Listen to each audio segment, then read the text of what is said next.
Today is an amazing day at Muma. Today is a great day.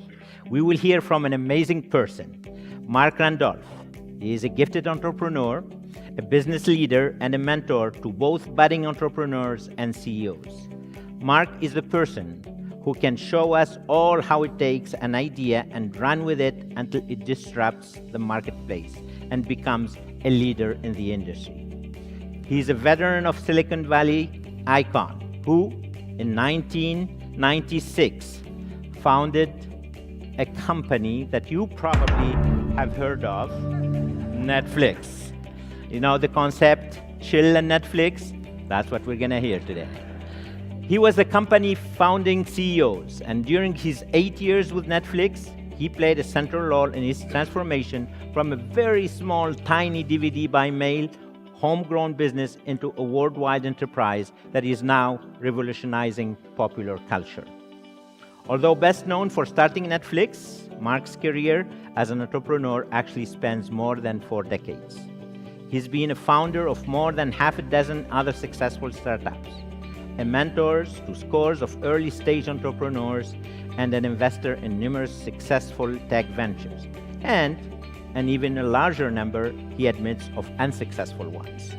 But he will be the first to say, and you will hear it from him today, there are no failures, only learning experiences. Marc truly believes there is no such thing as a bad idea. I want him to say that to my kids because they always tell me I have bad ideas.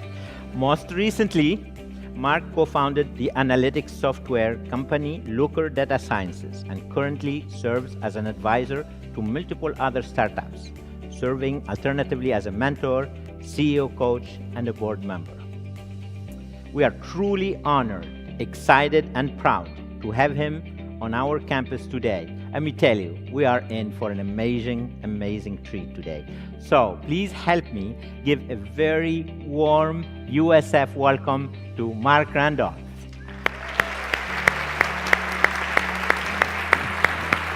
Thank you. Thank you. Thank you. That was a really warm welcome. And I hope it's okay. It's so special for me. I do have to get a selfie of you all. So you just all sit and chill. Well, I guess I can't use that expression anymore. Okay, give me the horns here, guys. Yeah, that's awesome. Thank you. So that was such a warm welcome that I think I'm probably safe to talk more about my favorite city, which is not Tampa. I'm sorry. You're close. You guys are close, really. My favorite city actually is Dallas, Texas. Yeah, I know. It is a woe. You don't often hear somebody from California who has Dallas, Texas as their favorite city, and it's even less likely they're going to admit it. But there's a simple reason why I'm so fond of Dallas, Texas, and I'm going to show you that reason right now. It's because of this building. This is the Renaissance Tower, and you can see it's architecturally pretty nothing. It was for a while the tallest building in Dallas. But the reason I'm so fond of Dallas and of this building is because for many years, this was the home of the Blockbuster Corporation. Yeah. And in the year 2000, a meeting took place in this building which profoundly changed my life as an entrepreneur and the trajectory of this little company that I was running called Netflix.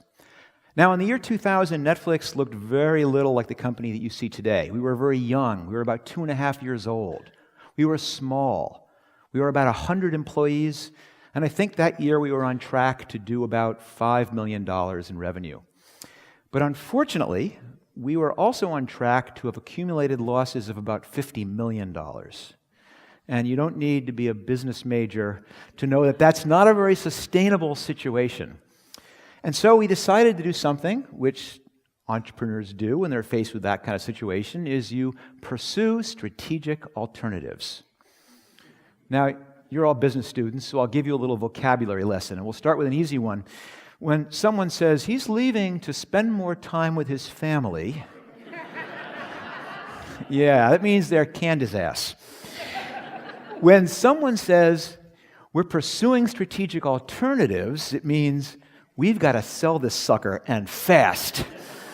Now, the obvious strategic alternative for us was Blockbuster. But at that time, Blockbuster was in a very different spot. So we were on track to do $5 million. They were on track to do $6 billion.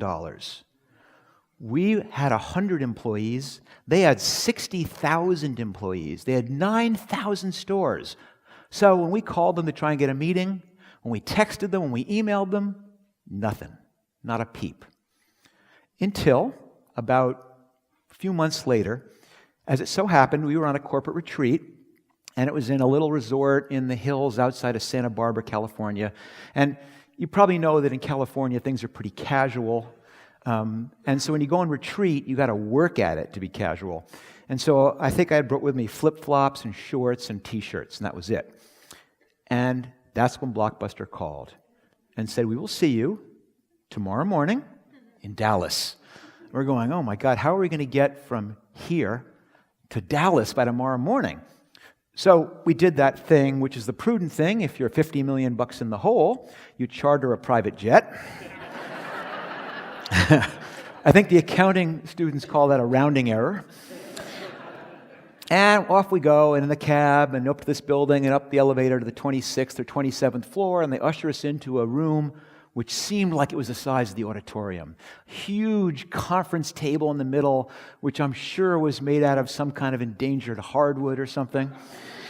And in come the Blockbuster guys, and they're in their fancy suits and their alligator shoes, and I'm in my flip-flops and my shorts and my T-shirt. And I remember I was kind of jealous because my business partner, Reed Hastings, he had on a Hawaiian shirt. I mean, he had buttons. Anyway, we made the pitch. We're going to run the online part of the business. You run the stores. We'll join forces. We'll find those synergies, and we're all going to get what we want. And they nodded in the right places, and they asked a few good questions, and then they asked the big question, which is, how much do you think we should pay for you? And Reed thought for a minute and said, well, we're $50 million in the hole. $50 million. Well, that's exactly the reaction we got. It was laughter. And of course, the meeting went downhill very quickly after that. And it was a long, quiet ride in the cab from the building back to the airport and in the plane back to Santa Barbara. But I distinctly remember sitting on the plane with my head down, just thinking, oh, now we're going to have to kick their ass.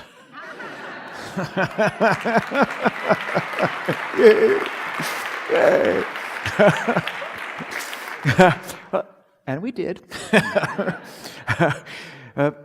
Now, I'm not telling you that story to gloat about it. A little bit.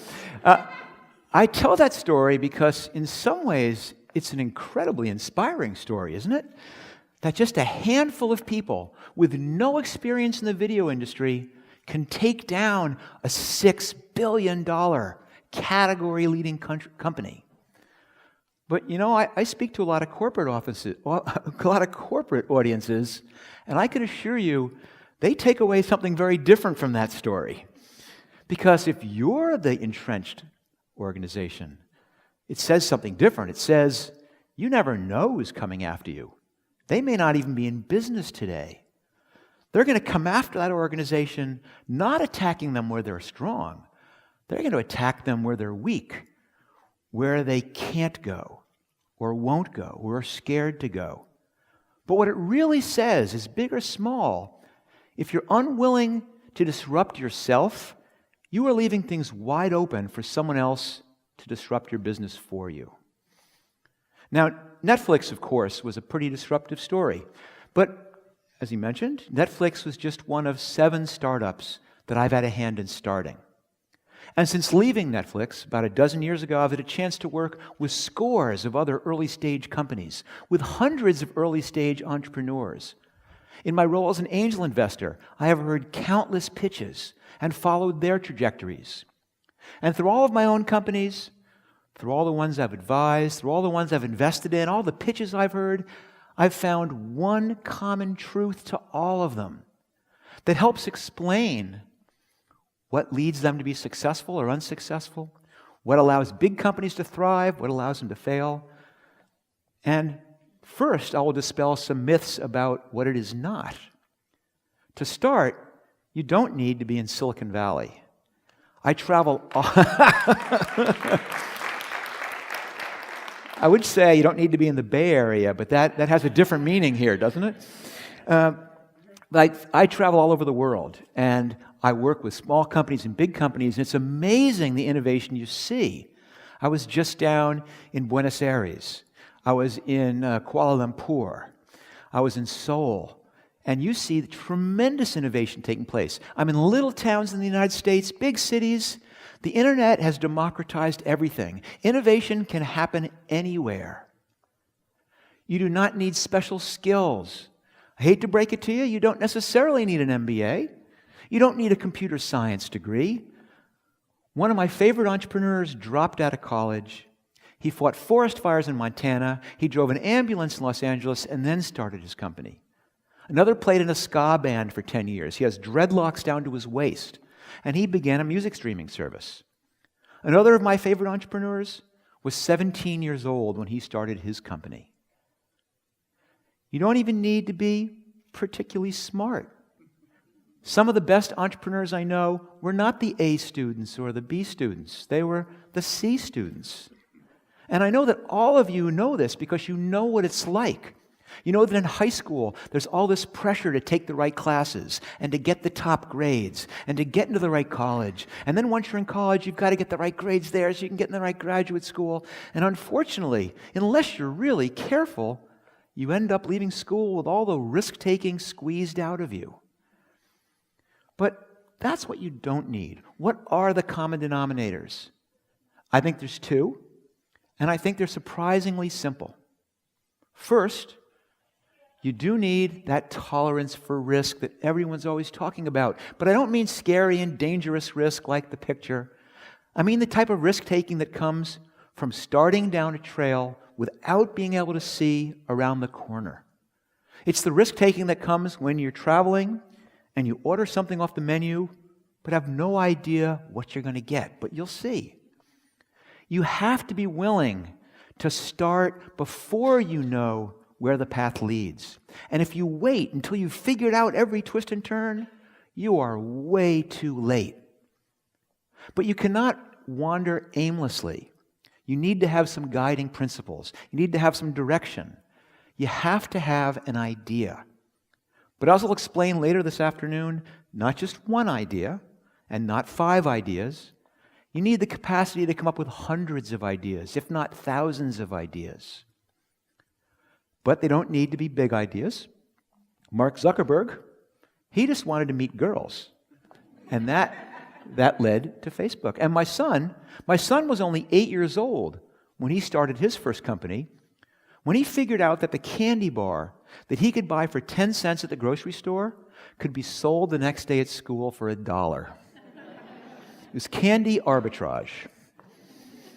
Doesn't need to be a new idea. People have been selling books since they invented the printing press. But think of the unbelievable innovation that's come from this little bookstore. They've been renting cars since the wheel was around. Oh, I made a clever pun there. And think of the innovation we've seen in this space with Uber and Lyft and Getaround and self-driving cars. It does not need to be a complicated idea. The Post-it note is a piece of paper. But this little piece of paper comes in dozens of sizes and scores of colors, different fragrances, and it sells $1 billion a year. A piece of paper. And I'll go out on a limb, and I'll say it doesn't even need to be a good idea. Because what's a good idea? What is a good idea? I'll tell you that when I came down one morning into the kitchen and told my wife the idea for Netflix, she thought that was the stupidest idea she'd ever heard. But we've all had that experience, right? Where you come rushing out in the morning and you tell your roommates, or you tell your spouse, or you come into school and you tell your teacher, or you tell your classmates, just great idea you've had. And then what do they say? That'll never work. But they're your friends and they tell you helpfully, Here's all the reasons it's so stupid. Why is it so hard? Why can't we tell in advance a good idea from a bad idea? Why do they all sound bad? Well, to help us understand that, I want to introduce you to somebody. It's a gentleman named William Goldman. And I'll ask, does anyone here have any idea who William Goldman is? No film studies majors here?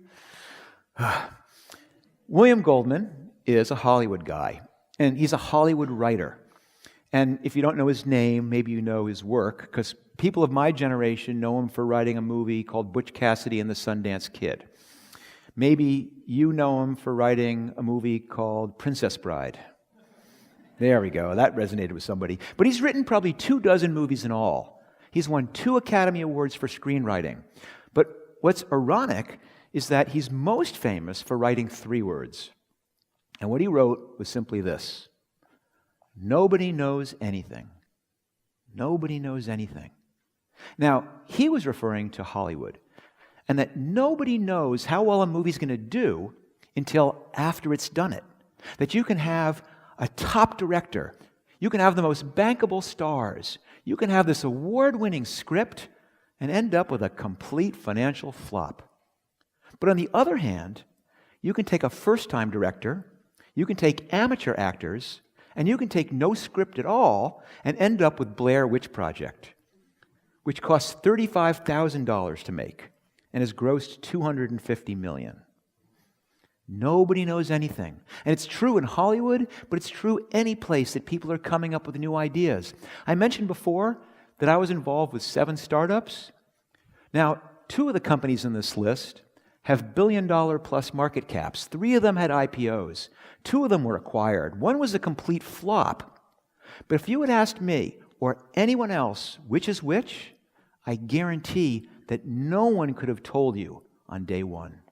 It truly is because nobody knows anything. But what do you do about that? Well, in many ways, it's empowering. Because if no one knows anything, if no one knows in advance whether it's a good idea or a bad idea, there's only one thing to do. You have to take that risk and you have to do something. You have to build something. You have to make something. You have to try something. You have to test something. You're going to learn more in 1 day of trying it than you will in a year of thinking about it, than you will putting together your PowerPoint slideshows. And don't even get me started on writing a business plan. Business plans never survive collisions with real customers. So skip that part. Skip the thinking. Skip the PowerPoints. As fast as you can, take that idea, get it out of your head, and figure out a way to collide it with the real world, because that's where you learn, is it a good idea or a bad idea? But yes, it's got to start with an idea.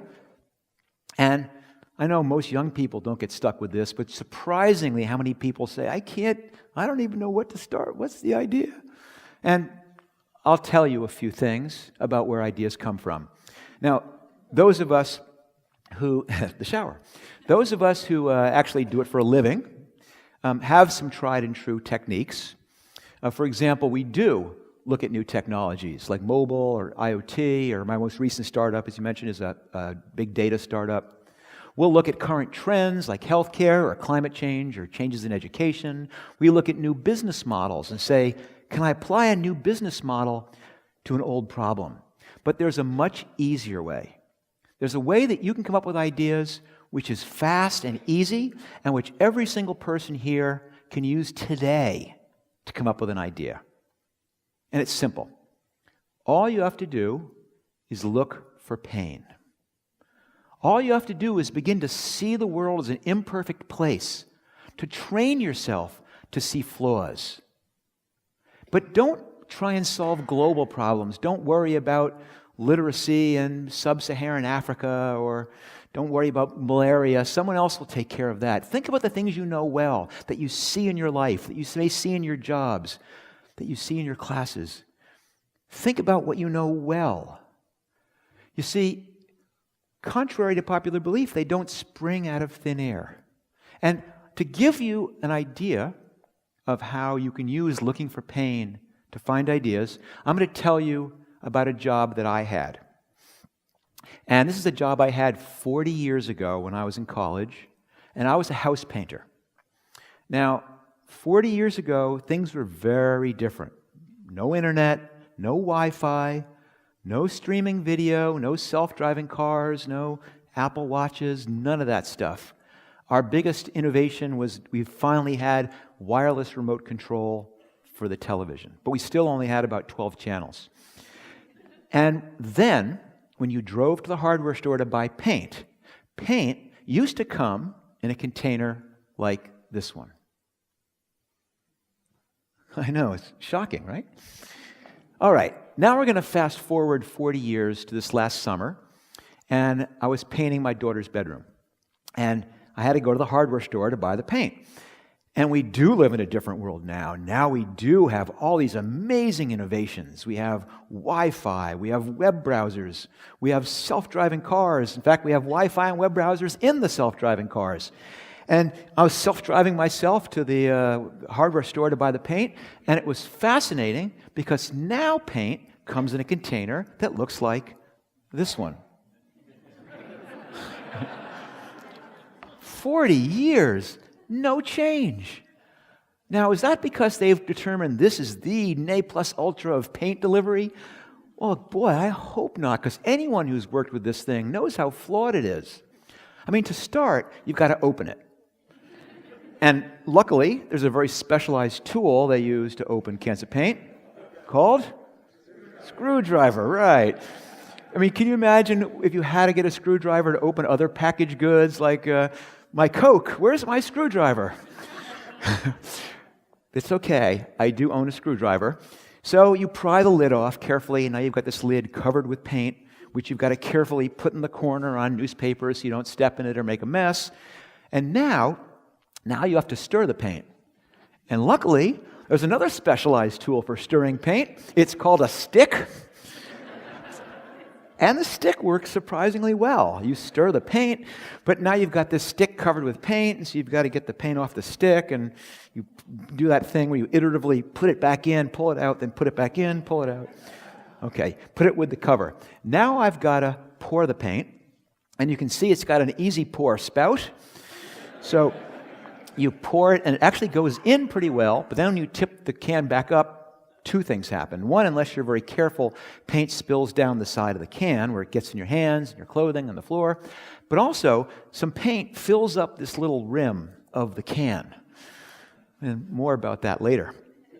And I will not belabor the painting process. You know how that goes. You've got to put tape on your windows, put down drop cloths. You've got different colors for the trim and for the walls, and you can't quite tell where you're painting, and it's all different thicknesses, and cleaning up requires pulling this sodden roller off the handle. Oh, okay, but I'm done. Got a little bit of paint in my tray. Pour that back in the can. So far, so good. Now I've got to close the can, and it's perfect because you use a screwdriver to open a can of paint. You use a hammer to close a can of paint. Get my hammer, put the lid on, give it a few good whacks, and you forget about that little bit of paint that's in the lip, and boom, all over my legs, the floor, and my different colored trim. Oh, what a story. Now, when I told that story, hopefully a few of you were thinking, this is crazy. Why don't they sell paint, I don't know, like in a milk jug, where you pour it out and it comes back up and you put the lid, or even better, just think what they do for detergent, where they have some types where you tip them back up and it has this little funnel-y thing, the detergent goes in, or they sit on the table and you press a button and it dispenses perfectly, or why isn't there an aftermarket cover with a lid, or maybe a magnetic stirrer, or why isn't there, or why couldn't there be, or why don't I, or why isn't there? Hopefully, you found some of these ideas just popping into your head without really trying. And this is for a story that happened to me. I mean, imagine what happens when you train yourself to look at the problems that are happening to you.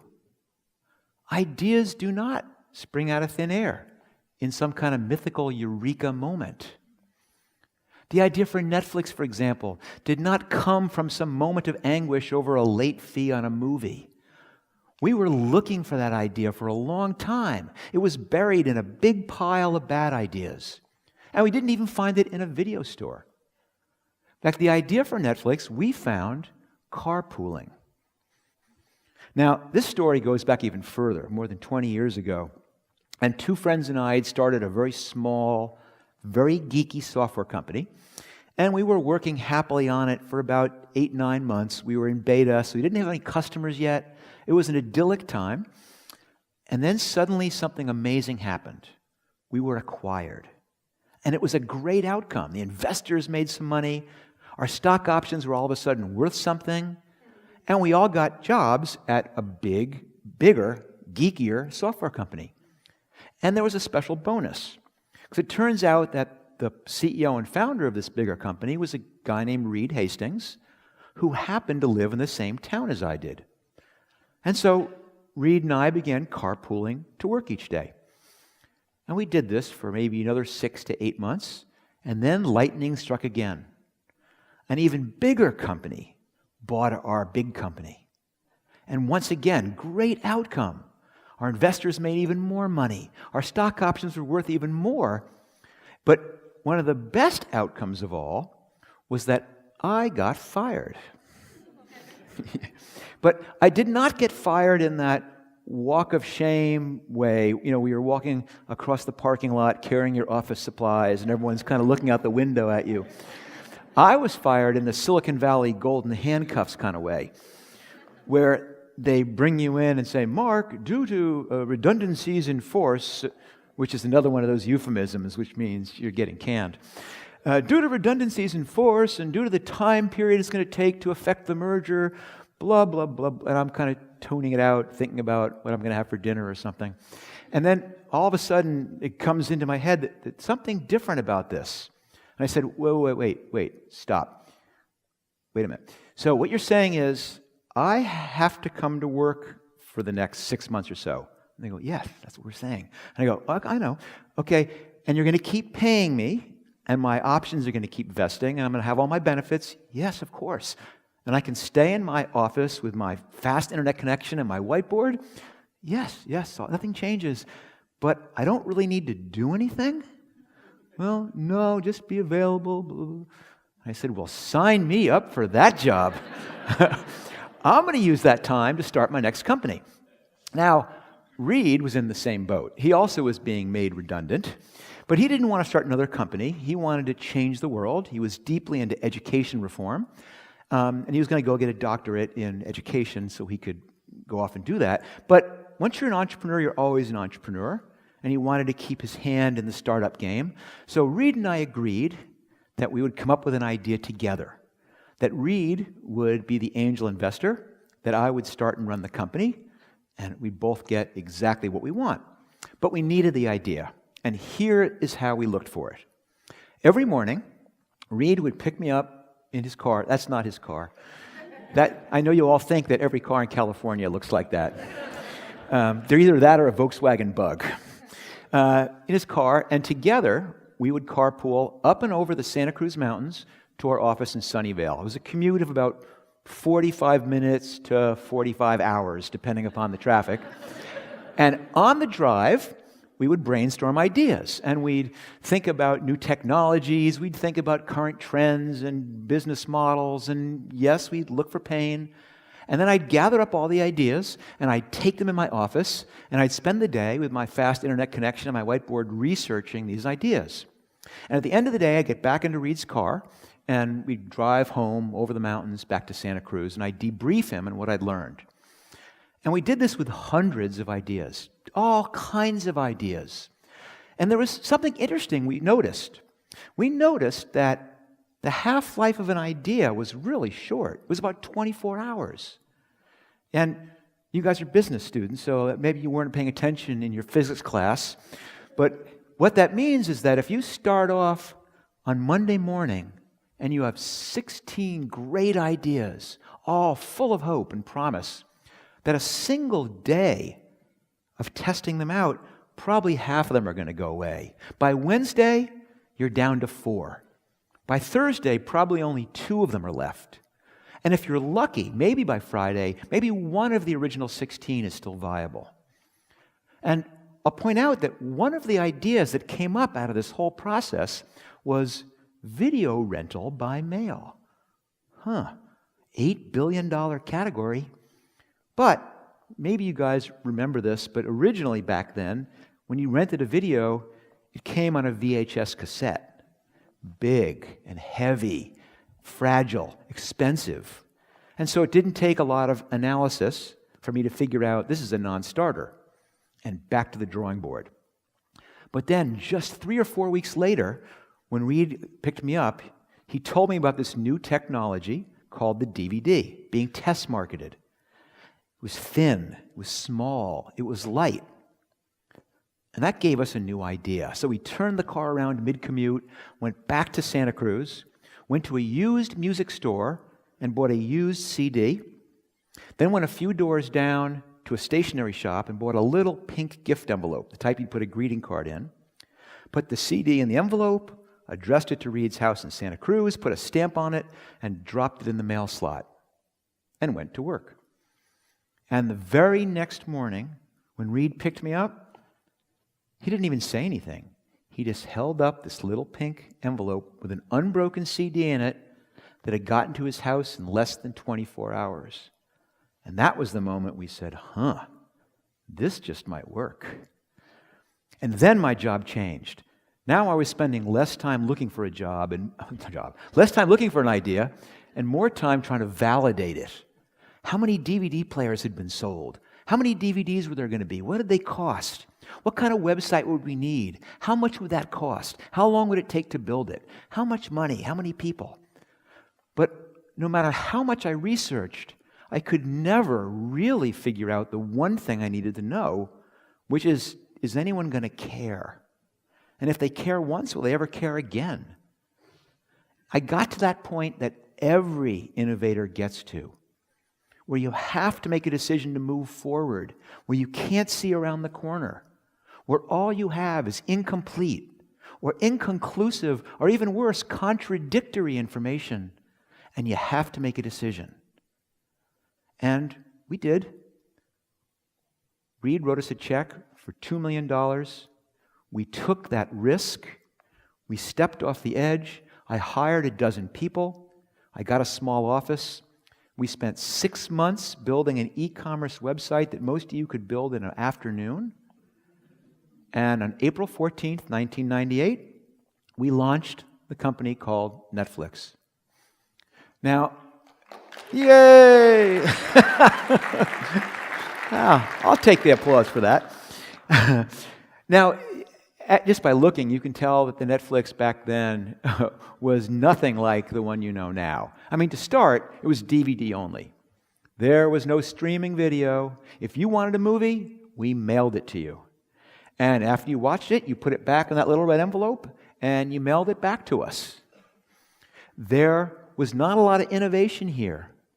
There was due dates. There was late fees. Basically, the real innovation was it was just like a video store, except it was virtual. And not only did we rent DVDs, we sold DVDs. And we sold a lot of DVDs. In fact, we sold so many DVDs, by the end of our second month, we had some really good news and some really bad news. And the good news was we had just had a $100,000 month, $1 million a year plus run rate. Now, the bad news was 99% of that revenue came from selling DVDs, not renting them.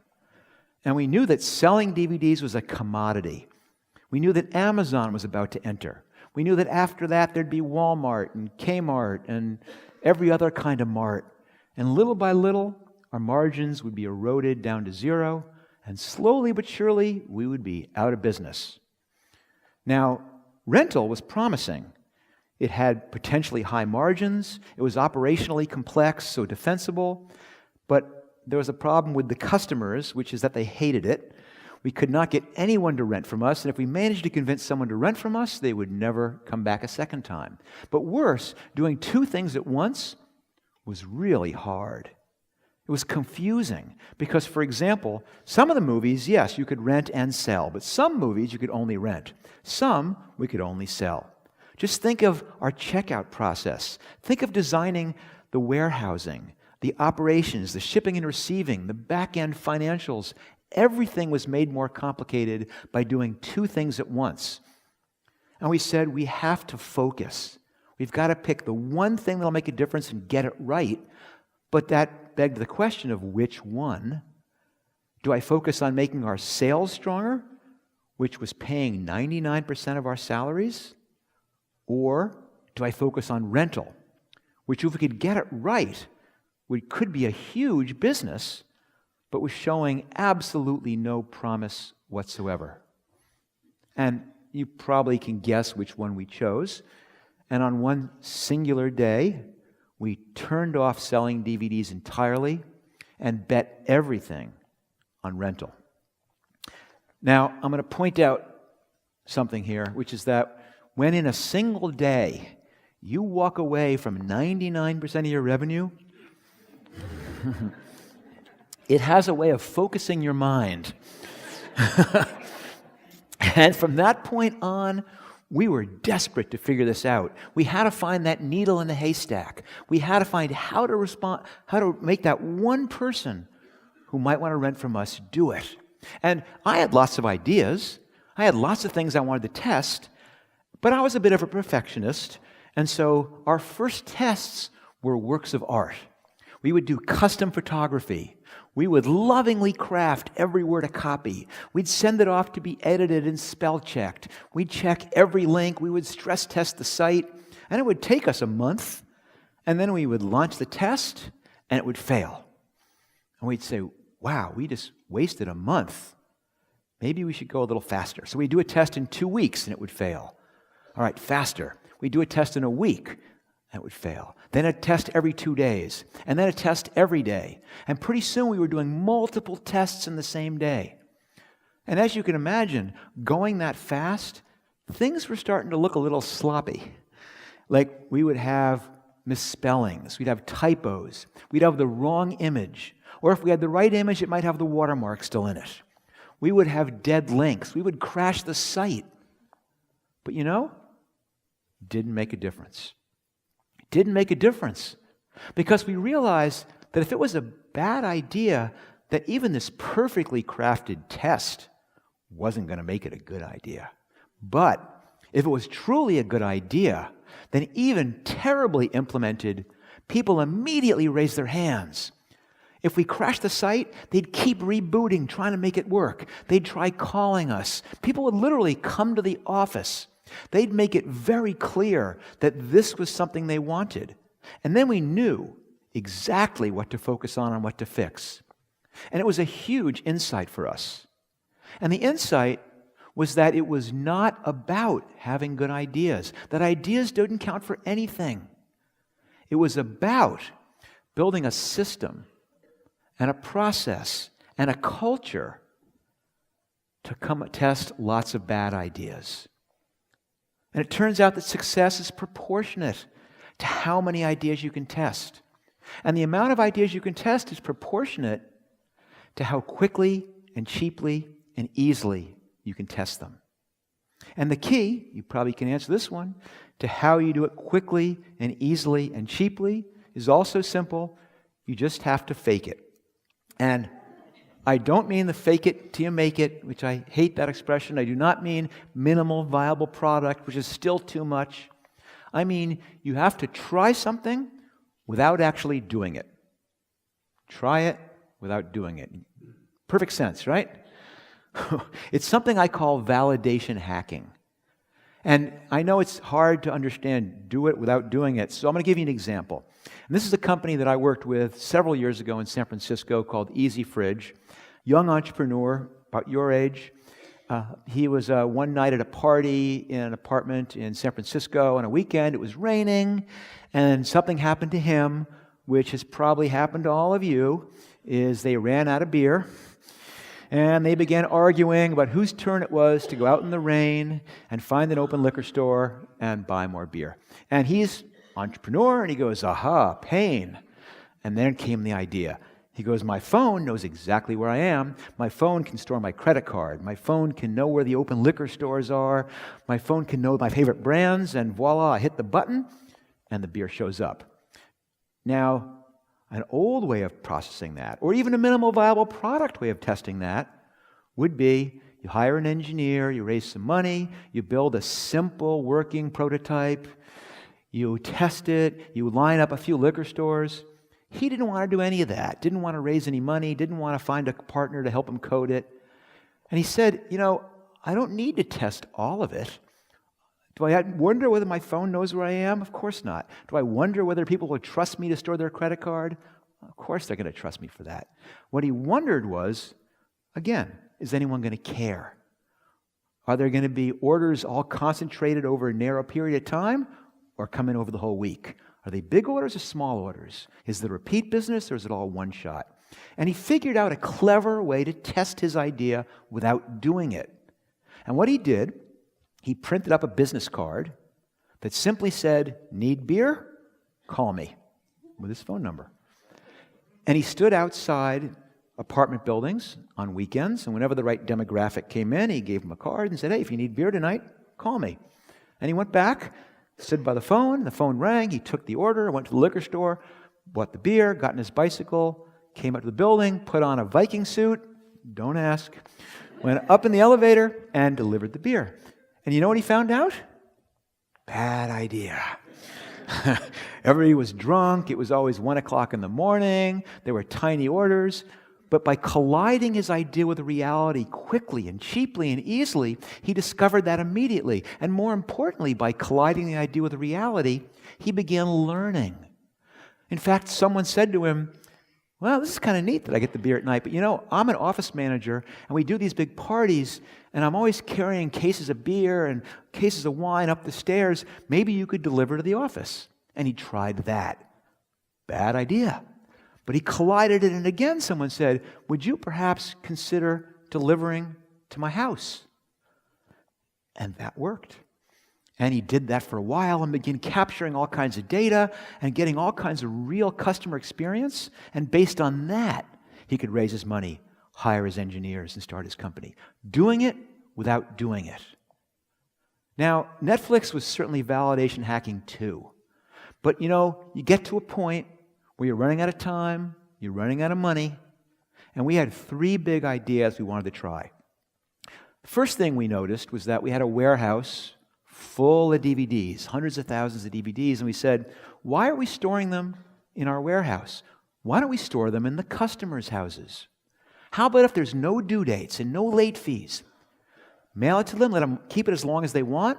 When they're done, they mail it back, we give them another one. But that would require coming to the site and picking the next movie. So he said, let's have them make a list of everything they want to watch. One comes back, next one out. Called it the queue. And we said, why charge them $4 each turn? Let's just have a monthly subscription. They can rent as often as they want for one monthly low fee. Marketing talk. And amazingly enough, when we tested these 3 things together, it worked. It worked amazingly well. All of a sudden, people told their friends. All of a sudden, they kept on coming. All of a sudden, they didn't cancel at the end of the first free period and stayed with us. And this marked the point, 2.5 years in, where we stopped being a startup and became a real company. But if you had asked me on April 14th, 1998, was I thinking of this? Was I imagining that this was the model that 2.5 years in the future would ultimately be successful? I would have laughed. I mean, nobody knows anything. Who knows? In fact, if you had given me a multiple choice, and this was one of the 3 choices, I would have had a 1 in 3 chance of getting it right. On April 14th, 1998, the last thing on my mind was, what's the ultimate model going to look like? I was obsessing about, is this thing we've worked on for 6 months actually going to work? We were all in my office. I had a small conference room.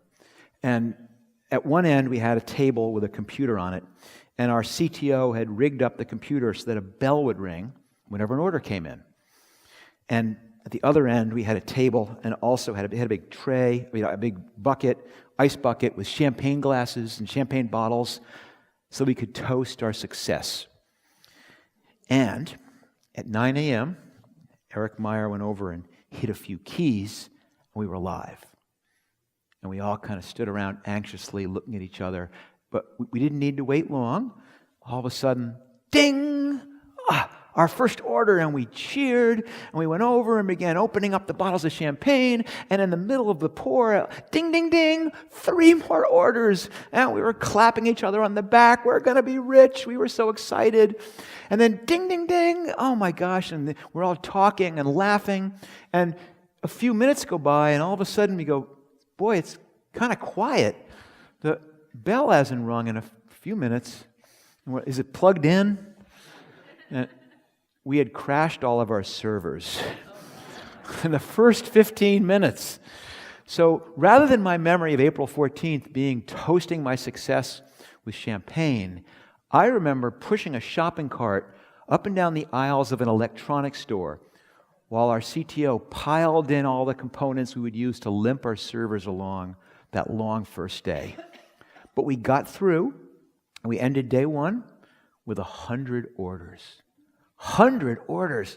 That was more than I had for my entire first month forecast. I couldn't believe 100 people had actually ordered from Netflix. Well, one was my mom. I knew that she would. But that 99 other people had ordered from Netflix. But you know, just 2.5 years later, when we figured out the no due dates, no late fees, we had 130,000 subscribers.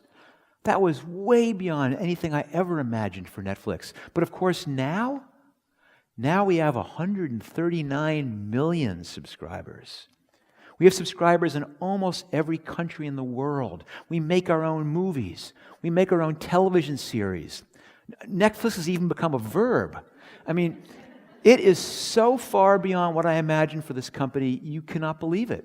It's just astounding what that little original bunch of bad ideas has turned into. And people always say, Mark, gosh, Netflix, you've got to be so proud of what you did.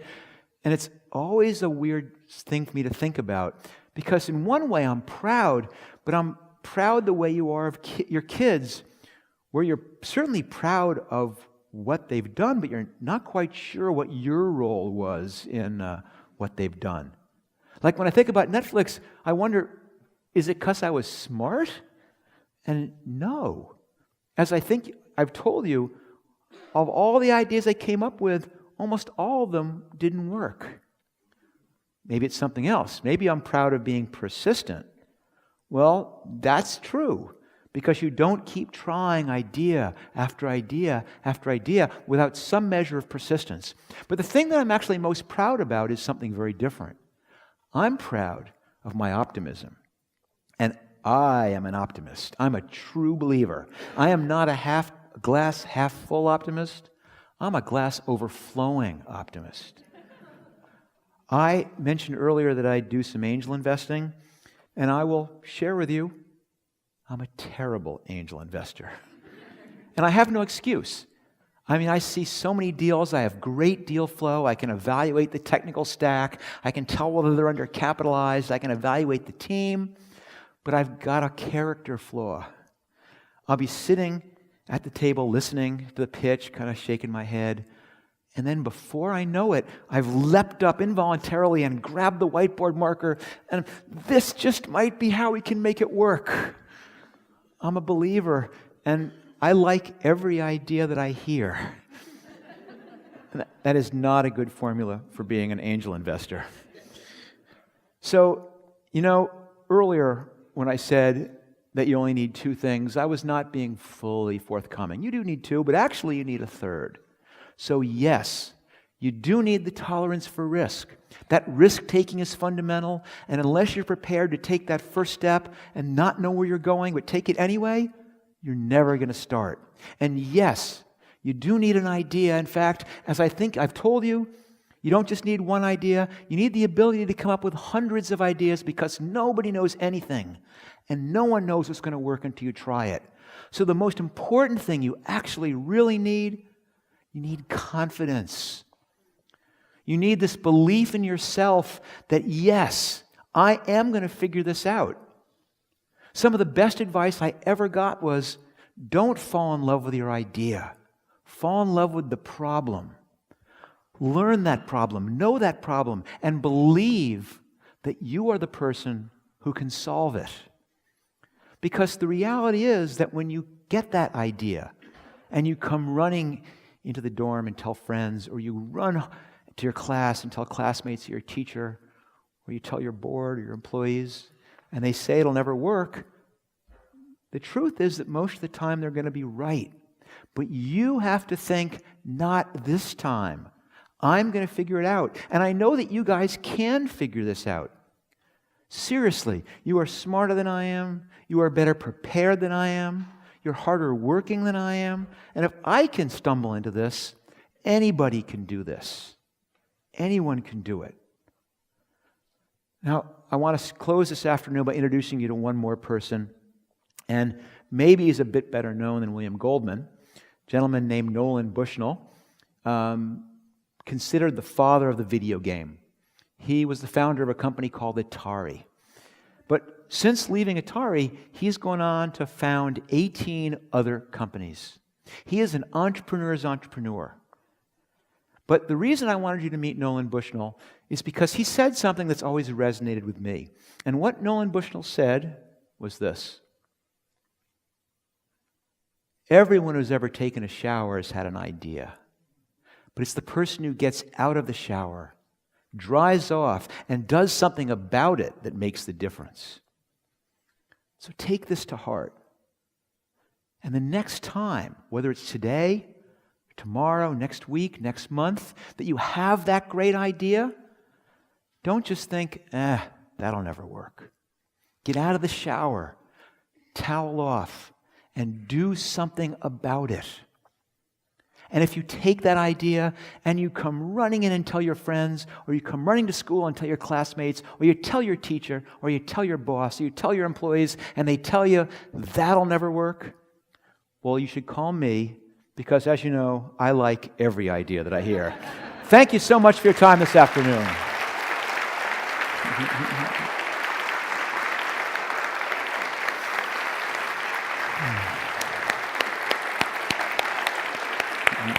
That's a great story. Netflix is an amazing story. The question I have that I'm sure a lot of our audience is, when do you think it is time to start disrupting our thoughts, our companies, our business model, and how do we do it? The timing is everything. When is the time to start disrupting something? Exactly. It was like planting a tree. You know, the best time would have been 10 years ago. Yeah, yes. But the second best time is today. If you're not already thinking about that, I'd be pretty scared. People should always be looking at what they're doing and constantly reevaluating, am I doing what's right today and in the future for my customers? And too many of them are too scared of preserving the past. They take legacy way too seriously, and customers don't care about preserving your old model. They have new models, and if you're not going to give them what's happening in the future, they'll get it from somebody else. In the audience, we have students, we have young entrepreneurs, we have experienced entrepreneurs, but I'm sure many of them are saying, I want to be like Marc one day. What kind of one thing you tell them that they need to keep in mind so that one day they're going to be like Marc? Well, I think be like Marc, you could take that a whole bunch of different ways. I'll take the good way. I'll take the simple way, which is the one aspect that I think may relate is that I loved my career as an entrepreneur. I feel whole when I do that, and I'm fortunate because I probably have a very hard time holding down a regular job. And it turns out that being in a business which requires you to constantly change course suits me really well. So I'll answer the question is, if you really want to say, what does it take to be someone who's an entrepreneur, who's an innovator, the answer is you've got to start practicing now. This is not something you put off for the future. Like, I'd like to be an entrepreneur, but first I'm going to do this, then I'm going to do this, then I'll start. Because the skills here are a combination of the academic skills, but it's absolutely like playing the piano. You have to practice all the time. And I was fortunate in that I began practicing when I was very young. I mean, I was always taking risks and trying things. When I was in college, I was starting clubs. I was starting magazines. I was doing collective sales of things. I was doing arbitrage. And these were not big ventures, but that was the point. They were small ventures, so that if I screwed them up, it hurt, but it didn't hurt badly. And so therefore, by the time I got out to the Valley and I had real responsibility, and I was leading real people and responsible for real dollars, it wasn't the first time I'd done that. And I think I really encourage people, if you really want to start something, stop putting it off and go out and do it. I mean, I meet a lot of people, since the Netflix connection, they go, I'd really like to be a filmmaker, and do you know where I can raise money, or how do I give a bit? And I go, you want to be a filmmaker? Well, pull your camera out of your pocket and make a film. And do it. Try it, make it, build it. So the message is for the audience: go home, take your shower, dry off, and start do something about your ideas. So I'm sorry, I'm expanding on this. I can't. No, please. We're right in the key. On the shower, right? The key aspect of it is that there's a realism to it, which is you have to scale your aspirations to your abilities and your place. And what happens is someone gets, I have this idea, it's for a social network, and imagine when it has 10 million users, so I can't do it until I have the money to buy the service. And you've picked an idea which is too big for you. Sure. So if it's really a great idea, do what my friend did and peel it down and test the one concept. And then learn that, then do the next step, then the next step. Great and suggestion. You have to, the things that someone had, if your idea is a new CAT scan device, sorry, you're not going to pull that one off. Yeah. Pick something that you can do. Dr. Wells, some questions from Twitter. Yes. Artificial intelligence has come up. There's a theme in here. And I know you say innovation happens everywhere, but we're also building it. What are your thoughts to that? So the first thing is, one of the best pieces of advice my father gave me was, never talk about something you don't know very much about. And I will be the first to admit that I am not an artificial intelligence expert. But what I'm seeing, along with all of you, is the way that is taking what used to require brain processing power and moving way past it. It's automating things that before we could never even think of. And so the way I look at AI is I look at it as a new technology which has the opportunity to open up many, many new ways to do things. I think in terms of a disruptive force, it's one of the scariest. I mean, I did some work just a little more recently with a financial institution, and they are terrified because for the most part, a lot of their model is dependent on getting advice from people. And it's not going to be long before a lot of the pattern recognition that they're doing in their heads can be done much better, much more quickly, and much more effectively artificially. Another question? Yes. Oh, yes. So as Dr. Dean Moez mentioned, that we have people hiring in here as well as students applying for jobs. And you've worked with a great deal of people. What's the commonality of the people that you've worked with? So just to be clear, as I work with early stage entrepreneurs, mm-hmm. I've kind of realized that's what's the most fun for me. And there's quite a few attributes, but I'll give you a few of them. The biggest one is a predisposition to action, which is these are people who do not spend a lot of time thinking. They recognize that most of the thinking is wasted, that they'll learn more by doing and seeing what happens. And it's easy to say that, but most of us are hardwired to be cautious. Mm-hmm. And the best entrepreneurs are the opposite. They plunge in and see what happens. The second skill set, which is critical, is these are people who are really good at triage. So they're and triage, for those of you who don't know, is the World War I medical response where you have a bunch of people who are screaming, injured people, all screaming, and going through and saying, some of these people are going to die no matter what I do. Some of these people are going to live no matter what I do. I'm going to spend my time on the people who, if I help them, they live, and if I don't help them, they die. And a startup is like that. There's 100 things, and they're all screaming, and the skillful person has that ability to figure out, almost intuitively, what are the 2 or 3 things that if I get them right, everything else gets fixed too. And it's that focus, the ability to ignore, and that's also a fairly rare skill, because most of us want to fix everything, or we're drawn to the thing that's screaming the loudest. And then the last one, and I don't want to diminish this, I'm drawn to work with people I like. There are a lot of extremely successful entrepreneurs who are assholes. And I'm sorry to use the term, but there's no other way to put it. They are so focused on being successful that people are collateral damage. And I respect it in some weird economic way, but I don't want to work with those people. And I spend a lot of time saying the people I want to work with, if they're going to call me at 2 in the morning panicking, I want to like that person enough that I'm happy to get on the phone with them. So students, likability. Yes, Likability. Like is really important. Then I want to follow up on the earlier questions. You've dealt with technology in almost all your startups.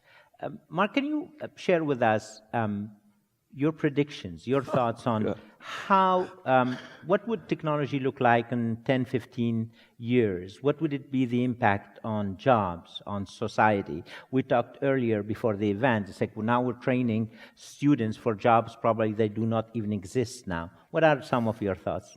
So the first thing is, the thing I've realized is nobody knows anything. That's Seriously. Every prediction that I have tried to make has not come true. I mean, for Netflix, for example, one of the big technologies we were waiting on was streaming video. It was inevitable from day one that eventually this thing that came on a disc would eventually come over a wire or through the air. But if you would place bets, is it going to happen in 6 months, 6 years, 16 years? You would have gotten the range of answers. So you realize, who knows? That's the first one. What I do see, though, is it's changing faster and faster, which makes it harder and harder to predict. It's shifting over the place. The things that I look at is I am one of the people who believes that, for example, we're still in the early stages of the internet changing our life. I genuinely believe that. I mean, right now we access the internet through a handful of devices. I mean, they're on our desk and they're in our pocket. And we have token internet in cars, but we do not have it in other devices. We don't have it in other parts of our lives. And if you think things are different now, just imagine what happens when this entire world is much, much more connected technologically than it is now. That's just one. Another startup I'm working with is a robotics startup, which is the physical manifestation of AI. I mean, the things that a robot can do, we program to do, are scary. And all these old line businesses which thought they were safe because they involve these physical processes, little by little, they're being chopped away. And even, for example, in robotics, it's not just technology, it's price. It used to be the arm would cost $16,000, now the arm costs $6,000, now it's going to cost $600, and as that happens, then it costs $60. It's amazing. You guys are so lucky to be here at the beginning of it. Good. Then I will take the last question. Yes. You mentioned original content earlier, and so taking the idea of Minecraft on Netflix, how can media continue to benefit from this engagement that the gaming industry is creating? How could media benefit from the engagement that the gaming? Wow. Well, one of the most important things I think Netflix has done for media, and then I'll answer the second piece of it, is free it from constraints which are no longer which aren't necessarily applicable to storytelling. So, as you all know, we've all taken English classes, but we're all hardwired to respond to storytelling. And not only that, we're hardwired to respond to certain forms in storytelling. And that form, I can tell you right now, is not 22 minutes with commercial breaks every 5 minutes. And I'm just picking one particular form, which is a television show. It's very artificial, or it was very artificial, that it had a start with a recitation of where it was last episode. It had to close with a cliffhanger to bring you back in. The arcs all had to be exactly 4 or 5 minutes long to carry you between commercial breaks. It has nothing to do with, it's commercial. It's nothing to do with the storytelling. And what Netflix did is basically say to talented people, do whatever you want. We'll adjust how people watch it. They'll respond to the entertainment you give them. And it's totally changed it. So now episodes are different lengths. They continuously stream in a binge-watching process. And those are all things that happen from releasing constraints. And I think that's what's going to continue to happen is that. We're going to have new ways to watch. A video game is tremendous because it's interactive. It's different every single time because of how you impact with it as you're playing. And I would not be, again, no one knows anything, but I would not be surprised if little by little, visual entertainment begins to look more and more like that. You're seeing it in this completely interactive way. But at the same time, I'm really a believer in the old-fashioned model. There are certain things that are immersive. There's something about sitting in a darkened room for 110 minutes and being immersed in something. And that, I don't think is going to be replaced that quickly by something I play with a joystick in front of a small screen. Thank you. Thank you, Janet. I think we're almost out of time now. This is the moment that we're all been waiting for. Yes, we're going to honor you, Marc, as the 2019 USF Muma College of Business Thought Leader. And to help me present this award to you, I'm inviting Dr. Ralph Wilcox, our Executive Vice President and Provost.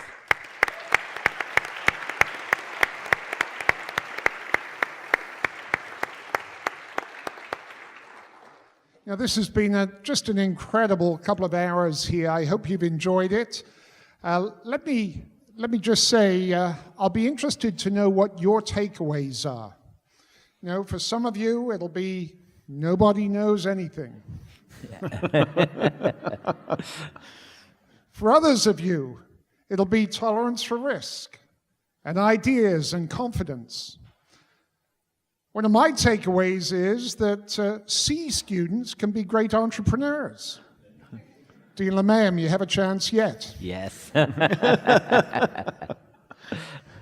I had to reflect on the story of Marc and Reed carpool and what do they come up with? Netflix. Moez and Ralph take a shower together. Scary thought. And they come up with the Thought Leader series in the Muma College.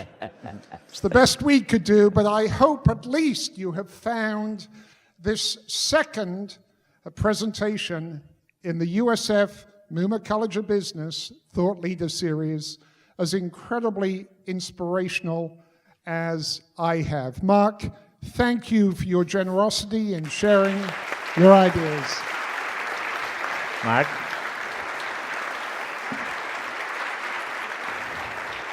Thank you. Well, thank you very much. It's ticking. Please feel free to open it. It's okay. Dip it into, should I open it now? Yes, Oh, please. You know, in the movies, you've noticed that, of course, whenever someone gets a gift like this, it's wrapped so the top just lifts right off. Actually, you don't know what it is, but it's a Netflix DVD.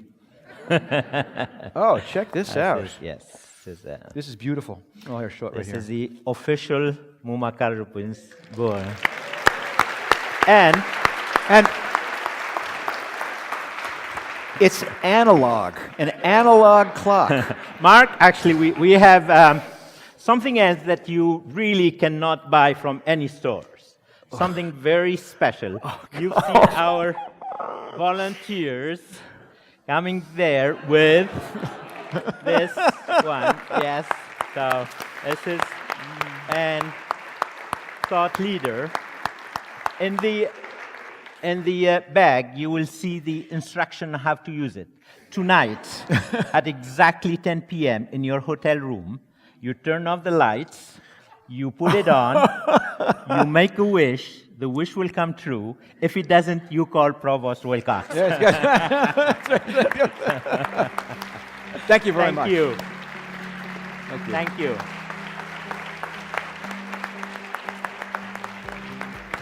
Thank you, everyone, for being here. I hope you enjoyed it as much what we did, and just great talk, and really happy to see you here.